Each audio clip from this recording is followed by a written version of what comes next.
today I'm going to talk about sandpaper letters. If you have sandpaper letters in your box, I usually will just give you a set of 5 or 6. And when we're in the classroom, the way that we present this is as a sensorial activity first. So the child would trace, preferably with one finger. Some of them have dots on them to show you where to start to trace. So we also teach the phonetic sound. So you can say that this is a letter A, but really what we're focusing on is that it makes the sound ah. So for all the vowels, we're making the short sound. A is ah, I is I, O is ah, U is and missing E. E is eh. So we would say this says ah, ah. Okay, so same thing with s. So you can do this with your child as a bring me game. So I will introduce what all the sounds are and then have the letters on the other side of the room and then say, please bring me s, and then have them bring it to you, and then I would have them trace it. Try to have them trace it from the top to the bottom and follow the pointer for where they start. This will help as they're developing their writing skills to not fatigue easily. So if they're trying to write from the bottom, that's just going to form habits that are going to be a challenge for them later. So we're trying to show them the correct strokes from the beginning with their tracing on the sandpaper letters. So you might also get some kind of sound game materials in your box. So it might just be a packet like this. This is just a packet of all pictures of things that start with this sound. So they could just look at all of them and match it with the letter. So the sounds that you get will match the letters that you get. So there's different, you can do sorting games and things like that.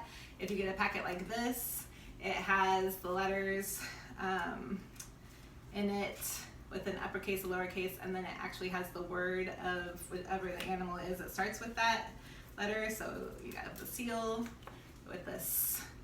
And then of course you have this that you can tie it all together. This is up in the format of a 3-part card, which means that it has one that has the picture and the letter, and then it has one where the picture is separate from the letter. So what I like to do is first play with these, and then when they're feeling really confident, I'll just give them the pictures and have them try to match the letter with the picture. And then they can come back with these to check their own work. So we really try to have our own control of error in the material so that it's less need for you to be doing the correcting as the adult. So those are some kind of sound game activities that might be in your box.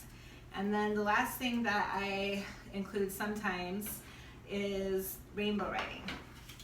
So for rainbow writing, it's really just to practice moving on from the stroke of the letter with the fingers on the sandpaper letter to actually holding a pencil and trying to write the letters inside of these outlines. So the goal of this work is to write the letter. So it's not to color in the outline. So you actually want them to start on the dot, and they should be practicing this with their strokes of the sandpaper letter. So this is just taking it from that exact stroke to doing it onto the paper. So you can model that for them. I usually, like, this is considered the red group in my classroom, so I just have 3 red pencils. They could use every color of the rainbow. They can just do it. The idea is that they're going to have multiple times that they're trying to do this, so just lots of repetition. So what I show them is doing it with all 3 of these variations of red. And then you would do the same thing on all 5 letters on the paper. Once they're done with that, they can cut it out and make a little book, which is what these papers are for if you want to make a cover.